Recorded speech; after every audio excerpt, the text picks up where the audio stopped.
Guys, the door's not even locked. Is Tamara home? You lost or something? You want me to call someone? You okay?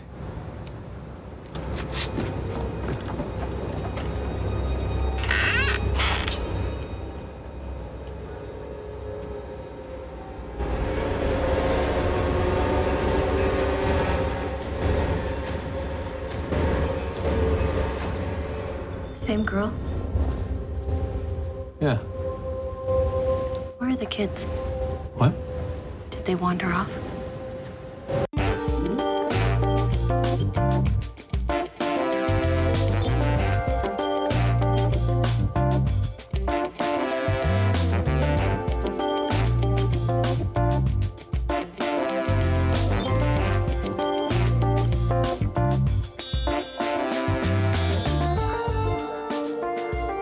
Tested. Hey there, welcome to Down to Watch. This is the podcast that asks, are you down to watch? I'm Kahmeela. I'm Dan. We're going to talk about movies, music, and TV and all that stuff. Well, not really all of that right now. Because this episode is a Movie Pass Minutes episode. Where we use our Movie Pass to go and check out a film. And today's film is The Strangers Part 2. They pray in the night. Night and pray. Pray. Strangers pray at night. Strangers pray at night. Okay, so our personal histories with this film.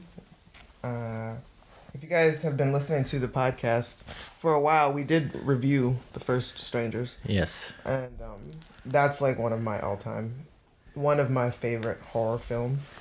And all you married folk out there, I highly recommend that you have this library or this movie in your library so that when you go out of town, there's a deeper appreciation when you come home.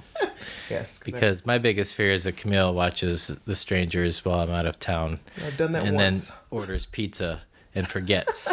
And then somebody gets a club in the face just trying to deliver Domino's. So I've done that once, not accidentally murdered a pizza delivery guy, but watched Strangers. To clarify. Right. Watched Strangers when I was home by myself for the weekend, and it did not bode well for me mentally. But I feel so needed now. So works for me. I'm sorry about you. It's okay. It's okay. I still really appreciate it. So yeah, you guys can go back and listen to our review of The Strangers, the first movie, which was way back in 2008. It took 10 years for a sequel. And yeah, so the sequel is out in theaters now. 2018 came out. And let's see. Director is Johannes Roberts. And the writers were Brian Bertino and Brian Bertino wrote the original screenplay, and then Ben Katai wrote the screenplay. I wonder who Johannes Roberts. What else has he done? 47 Meters Down. You remember that shark movie? Uh-huh. Yeah, so he did that. He doesn't have a lot on his repertoire here. But this was a well put together movie. Like, I could tell that the person doing it was like, I want to demonstrate that I belong in the business of making movies. There was some interesting cuts. Mm-hmm. There was, it was a nice complete package with all of its 80s font and 80s music. It was definitely a throwback to 80s films. But they had cell phones. And so that took me out of the 80s, clearly. Right. It didn't seem like they needed to have cell phones. Like, you could have established that this was in the 80s. You might as well have. The only thing that brought it out of the 80s seriously was the cell phone. Right. It could have happened in the 80s, but it could have been like a prequel or something. I don't know. I guess they couldn't have. It couldn't have been a prequel because they all died. Spoiler alert. Oh, yeah. Right. So, I mean, it couldn't have been the 80s because the other film was present day as well, because they also had cell phones. So, Ew. this had to be 10 years later.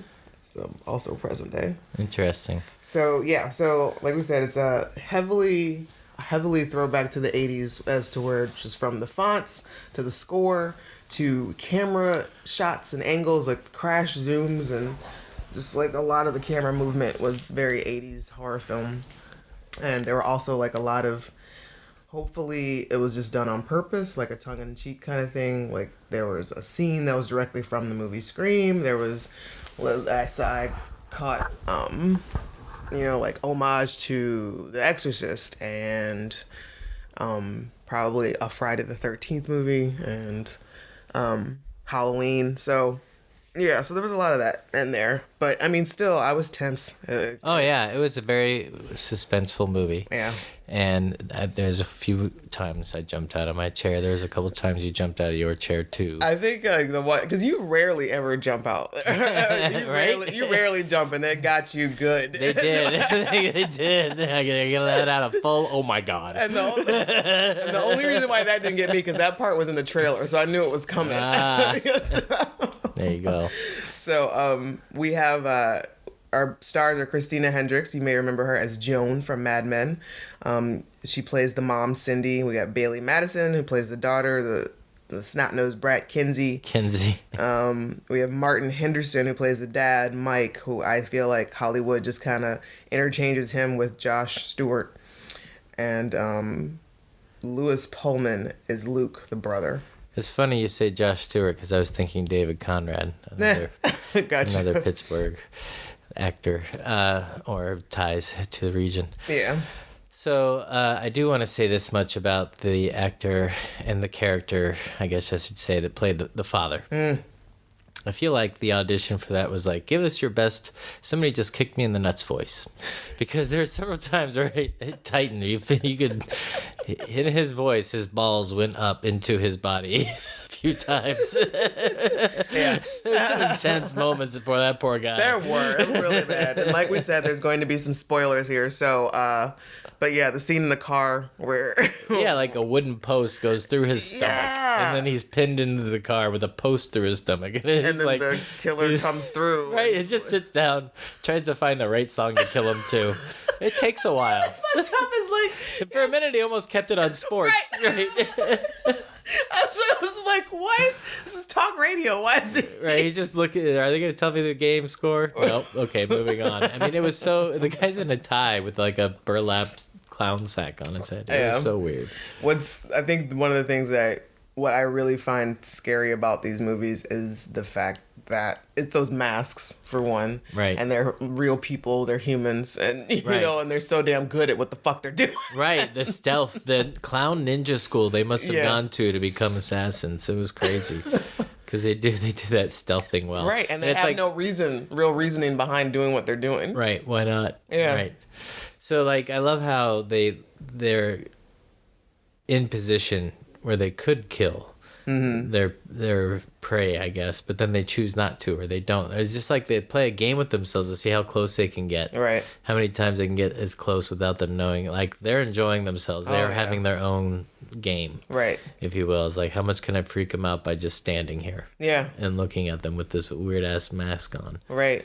And, you know, they do everything that they do everything well in making sure that these people are really isolated and they have no way out, really. Right. Like, at least, like, from the first one, they, you know, took her cell phone and put in the fireplace, and they also, like, made sure that they took their car out of commission completely. Right. And so they were really stuck there. And then this one, like, the premise is, you know, this family is they're on their way to go take the daughter to boarding school, drop her off, but, you know, they're going to stop off at, I guess, their uncle's owns a resort RV, trailer park? Yeah, trailer park cabin type thing. It's near a lake, and so it's seasonal. Right. And so people rent out a trailer for the summer. Right. And it's got the most wicked, badass swimming pool you've ever laid your little neon palm tree eyes on. That's where all the money went. Right, That's where all the money goes for that place, because everything else is like trash and like real like, you know, KOA, 70s, and nothing has been campsite. updated. Yeah, right. But that pool, the clubhouse, they spent a lot of money on that. Right. I'm pretty sure it was a pool filled of Evian water. Chlorinated. So so they do this, and so and we find out, you know, at the very beginning, the movie starts off with them, you know, killing this aunt and uncle. But what's really messed up is that the mom had left a message that they're going to be late, blah, blah, blah. So had she not left that message, they probably would have left. Right. and they wouldn't have ever gotten Right. them. Right. So it's kind of messed up. Yeah, they hung out. Yeah, I was like, catch oh, 'em. well, Right. we can get a 2 for tonight. Right. So we'll just leave them a little note here. Yeah. Yeah. which also. You're in cabin 47. Yeah, that whole thing was just so creepy. Yeah, it was very, it did well in as much as like it held true to the first movie in terms of what made it suspenseful and scary and what made the character so intriguing. The only thing that I had a gripe, and not even really a gripe, but just, well, no, that's not the only thing I had a gripe about. But the one thing that definitely differentiates us from the first one is the fact that the first one, they did not rely so heavily on musical score. Right. To try to pull your emotion and make you feel certain things. That's what really creeps me the fuck out. It's like when there's like no emotional silence. cue. Yeah, and or just like, having some really random song playing on a record player. Yeah. Like, I don't know if they have to do that for ratings. Like, what was this? Was this PG-13? This was rated R. Okay, well then, screw you guys and your music score and telling us how to feel. You could have scared us more. Right. You could have scared us more.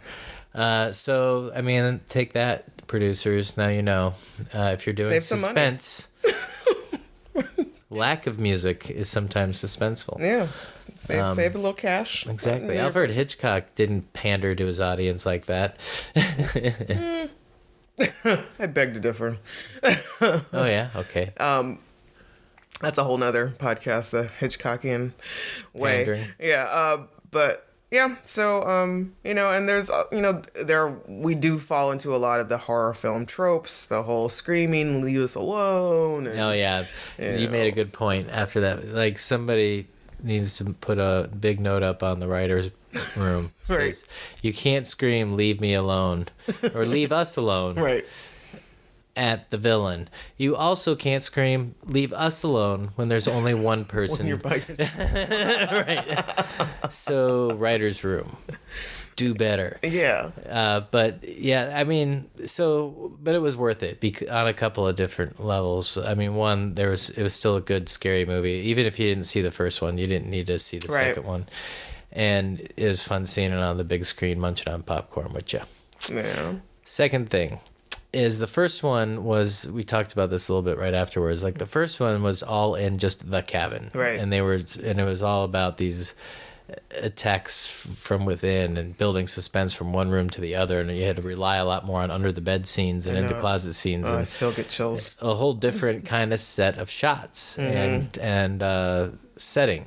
And so they're like, why make another one? Well, this one will be more terrain. This will be like one of those trailer parks that does like an infinity loop, and so motherfuckers are always getting lost and can't remember which circle is theirs. Right. Or right from left anymore. Yeah, oh yeah, that's horrifying in its own right. We went to a KOA once. Yeah, right. And then so that's how that happened. And then they're like, and then these clown ninja skills didn't nearly get used enough in the first movie, in this as much as they did in the second movie. In this movie, there's some serious clown ninja skills. I mean, there was like that moment when, like, before they're even aware that there was a problem, when the brother and sister were just out on the playground. Oh yeah, right. And the girl is like about maybe 20 feet away from them, out in the shadows. Like, what the fuck? Right. That was, oh god. But yeah, that was kind of, that reminded me. There was a shot in the first one where I think it's very early on, when, like, before all of the craziness starts, when the guy goes to go get the girl cigarettes, and she's in the house by herself, and she's like hearing some things here and there. She's not sure what's going on, but and I think I missed it the first time I saw the movie, but she's like standing in the living room, and I think she's like drinking water or something. You see the guy with the burlap mask. He's just like off in the shadows. Oh like, yeah, to the far yeah. left, and it's just like, oh my god, that's yeah. So they do very well in that. Yeah. In that. It also seems like a trope of the franchise, because we're gonna make this a franchise now. Is like, okay, so in the first one it was like, well, let me just back up. Like, okay, so our victims are traveling into the middle of nowhere for some really crappy reason. Yeah. Then the first one was like, the engagement, she said no, and now we have to go spend some time in the cabin together, right? You totally forget about that by the end of the movie, right? And this one, they're taking the girl to boarding school not because she's talented, apparently, because she's a Fuck up. right. She's a truant, and so They tried everything. right, exactly. And they don't give you a lot of reason to sympathize with any of the victims.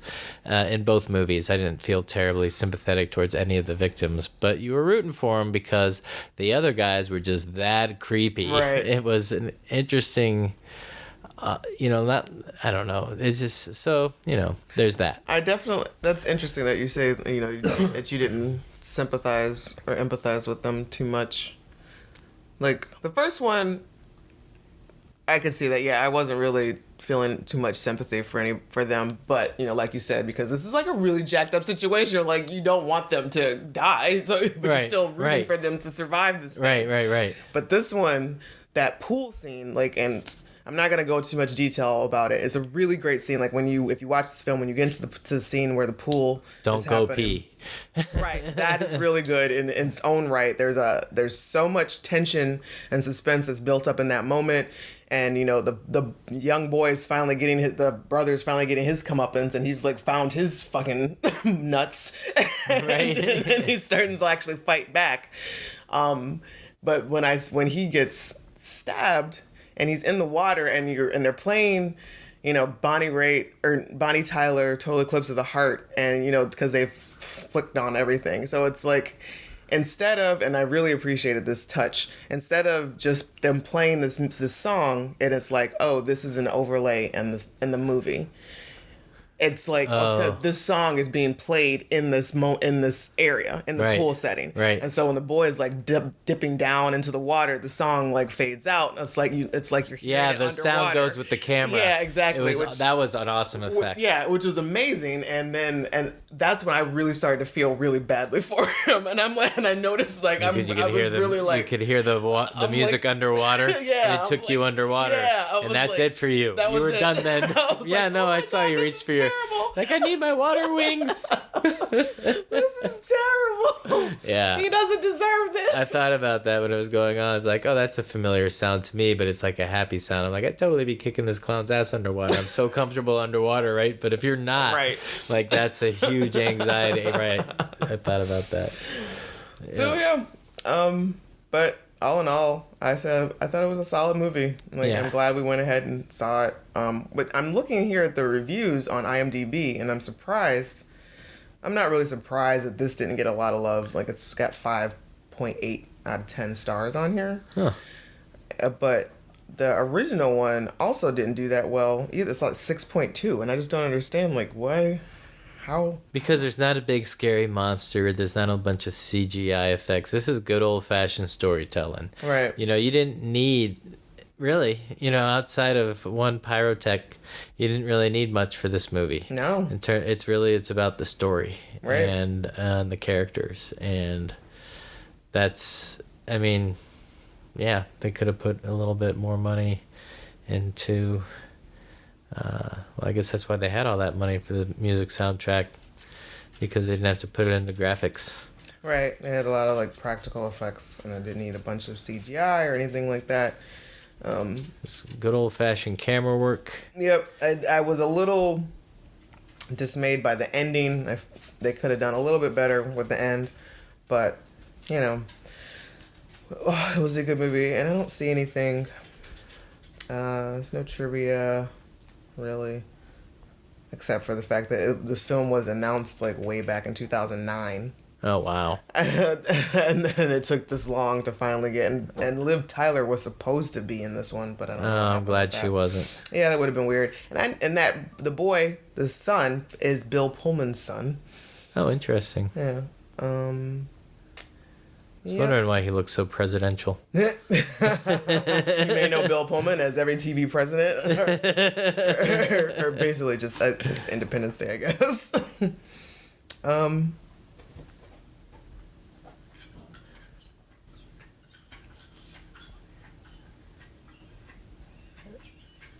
See? Okay, so there's some trivia here.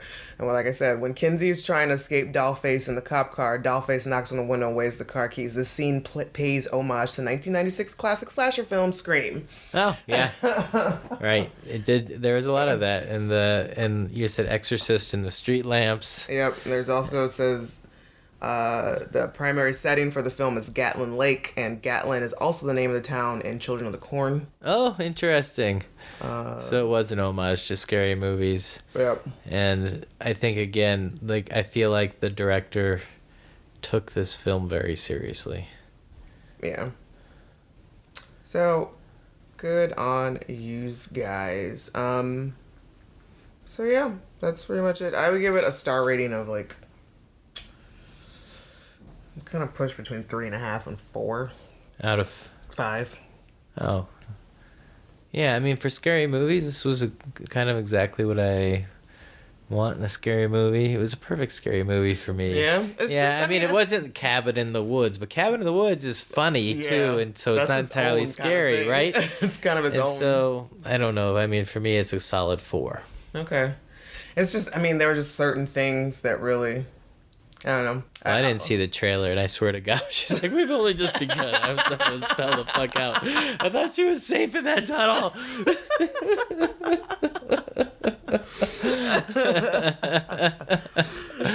And I did like the way that Kenzie dressed. If I was a girl, I think that's how I would probably have dressed. It was cute. It's like punk rock t-shirt and a flannel tied around her waist. Smoking cigarettes while their parents are trying to order dinner. Be like, you're not even gonna pretend. No, I'm not gonna pretend. What, you want me to quit like you quit on me? Mood. So much salty. Angst. So much I know. angst. Yeah. But, you know, it's kind of, there's a couple of screams that she did that I was like, okay, I could see, like, they needed her to sound like a kid kind of thing, but it's just, I don't know, a couple of those screams seem forced. Yeah, I mean, she's a child actor. She's only 18, so she's still got a lot of learning to do. It looks like she had a lot of... I don't think it was her fault. I think that she was made... Yeah, I think she was made to scream like that, and she probably didn't... But as far as... originally her original cut probably wasn't so... Yeah. Wildly girly and helpless. Yeah, as far as final girls in horror films go, she was pretty solid. And, you know, it was also pretty heartbreaking when we lost her mom. Oh, yeah. Not so much about when the dad, but... Well, you know, I will say this about the actress. Who was the actress that played... Christina Hendricks. Christina Hendricks has the best terrified eyes I've seen in a long time. She does. Holy cow. She does the terrified eye thing real well. Like, she was a scene stealer every time they had to do a close-up of her terrified face, and I was like, that girl is scared. She's the very definition of terrified. Yeah. It's all right. So you give it a 4. I give it like a 3.75. Are we down to watch again? Yes. I'm definitely absolutely down to it's watch making the again. Halloween routines. Exactly. It's a 2 for now. Strangers and then Strangers 2. It's just that's how it goes now in the Friesen house. Yeah, and it's in the theater right now, so go see it. It was like in the smaller theater tonight that we went to see it, and we were like 2 of 4 people in the theater. I love Monday night at the movies. Oh, I know. It was amazing. Monday movie night. Yeah. Monday movie pass. Monday movie pass. Yes, Monday movie pass. You hear that movie pass? You should give us a call. Yeah. We're marketing geniuses. We should, absolutely call us. All right, Bechdel Test.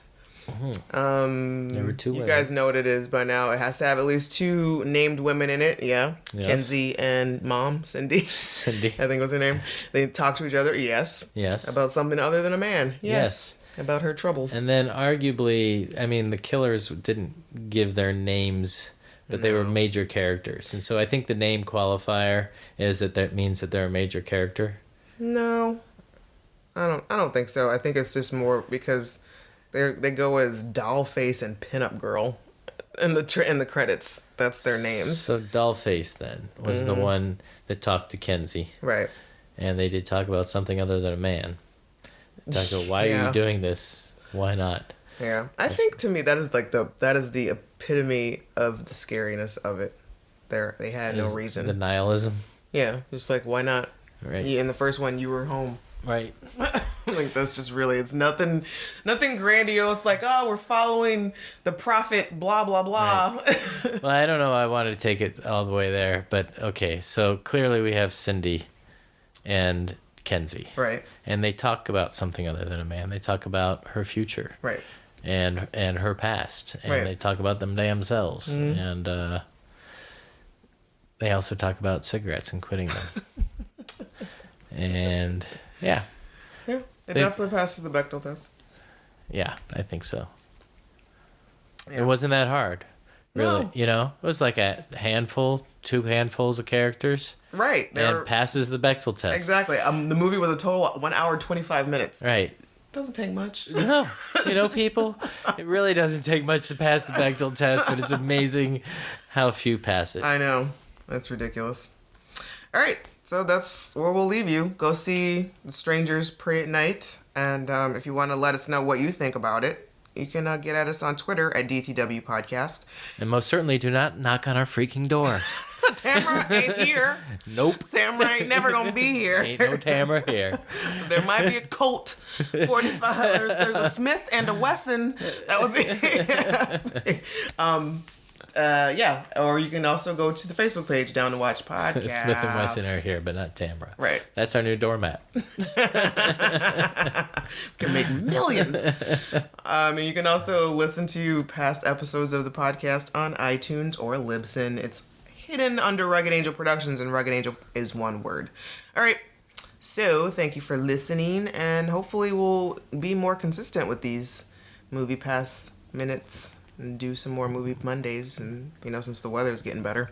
Mondays and movies, because it's the choice time to go see a movie in the theater, man. And get cold. Yeah. Super cold. All right, y'all.